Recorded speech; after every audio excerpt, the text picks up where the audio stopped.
9h30 à Kinshasa, mesdames et messieurs, bienvenue à ces bulletins d'information. Le 8 jours de délai accordé aux nouveaux députés qui exercent encore un mandat public prend fin ce mardi 20 février 2024. Dans l'entretemps, l'on a enregistré la démission du ministre de la fonction publique Jean-Pierre Liaou et celle du vice-premier ministre, ministre de l'économie Vital Kamerhe. Suivez. La fin du délai de 8 jours accordé aux nouveaux députés exerçant un mandat public incompatible, conformément à l'article 19 du règlement intérieur de l'Assemblée nationale de la République démocratique du Congo, prend fin ce mardi 20 février. Selon l'article 19 du règlement intérieur de l'Assemblée nationale, tout député se trouvant dans une situation d'incompatibilité, telle que stipulée à l'article 122 du présent règlement, doit faire un choix entre son mandat de député ou toute autre fonction qu'il exerce. Ce choix doit être notifié au président de l'Assemblée nationale dans un délai de 8 jours à compter de la validation de ses pouvoirs. En cas de défaut de réponse dans ce délai imparti, le député est présumé avoir renoncé à son mandat parlementaire. Ces dispositions visent à assurer la pleine conformité de membres de l'Assemblée nationale avec les règles relatives aux incompatibilités des mandats, garantissant ainsi l'intégralité et la légalité des fonctions parlementaires. Cette échéance marque une étape importante dans le processus d'installation de la nouvelle Assemblée nationale. À noter que Vital Kamerhe, qui assurait le poste de vice-premier ministre de l'économie, et Jean-Pierre Liaou, celui de la fonction publique, qui étaient élus députés, ont respectivement présenté leur démission le lundi 19 février dans la soirée. La 37e sommet du chef de l'État et de gouvernement de l'Union africaine s'est achevé ce dimanche 18 février à Addis Abeba. Une trentaine de dirigeants du continent a fait le déplacement de la capitale éthiopienne pour évoquer la crise qui secoue l'Afrique. En clôture de ces sommets, le commissaire du Conseil paix et sécurité est revenu sur une situation très inquiétante sur le continent, notamment la situation sécuritaire de la partie est de la RDC. Regardez.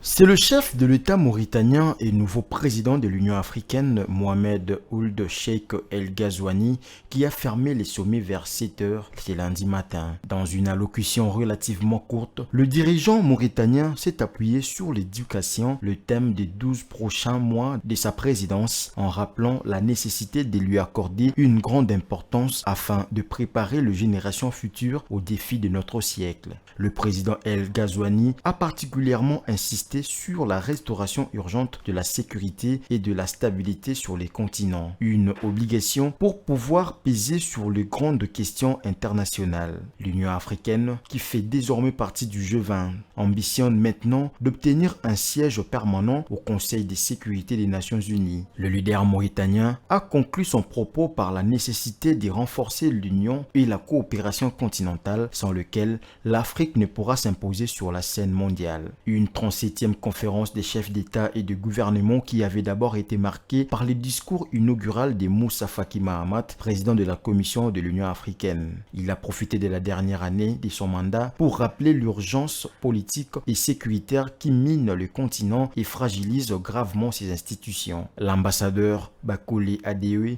qui endosse le rôle du commissaire des affaires politiques du Conseil de paix et sécurité de l'Union africaine, qui dit relaye l'inquiétude de chefs d'État et de gouvernement concernant la déstabilisation de plus en plus fréquente sur les continents, notamment des putschs militaires. Il a exprimé aussi la nécessité de rendre opérationnelle la force africaine en attente.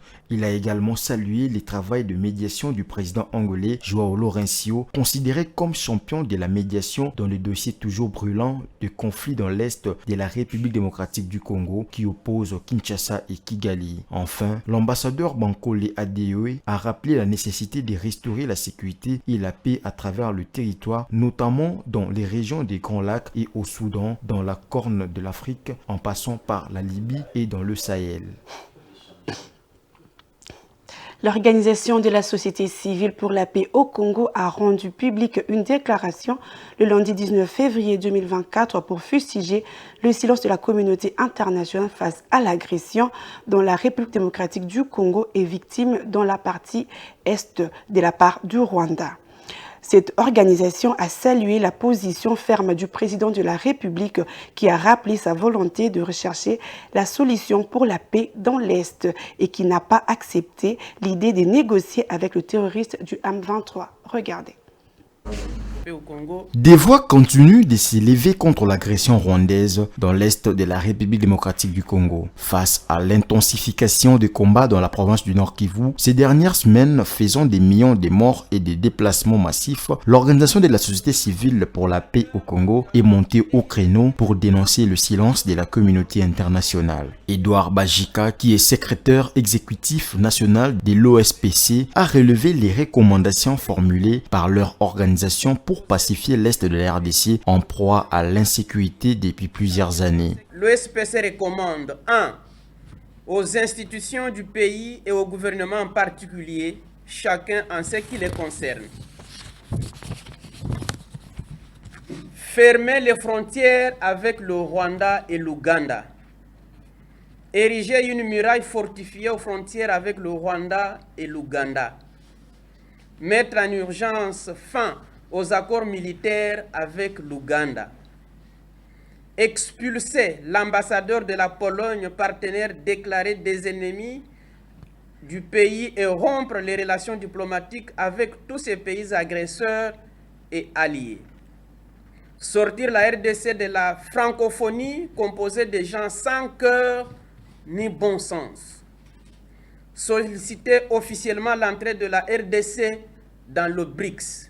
Au grand mot des grands remèdes, dit-on, l'organisation de la société civile pour la paix au Congo a annoncé préparer les actions de grande envergure sur l'ensemble du territoire national. Edouard Bajika Mutombo a annoncé que plusieurs organisations de la société civile, les mouvements citoyens et d'autres couches sociales se tiennent prêts pour participer aux différentes actions qui sont prévues pour faire pression sur la communauté internationale et ramener la paix dans l'Est de la RDC. Plusieurs églises, mouvements citoyens pro-démocratie, coordination estudiantine, structures de la société civile, syndicats, fonctionnaires de l'État, diaspora et des supporters des équipes de football ont accepté distinctement de se joindre à l'OSPC afin d'envahir les rues, ambassades ciblées et autres lieux publics.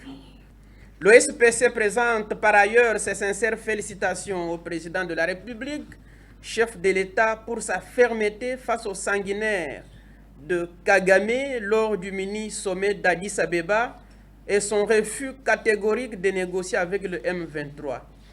Et c'est cela la volonté du peuple. L'objectif de ces manifestations pacifiques est de faire en sorte que les recommandations énumérées si haut soient urgemment prises en compte. Par ailleurs, l'OSPC a félicité le FARDC, les Wazalendo et tous les patriotes pour la défense des terres congolaises durant les combats face aux rebelles du M23 soutenus par le Rwanda. C'est la fin de ces bulletins d'information. Merci de l'avoir suivi et bon suite de programme sur Mondico Télévision.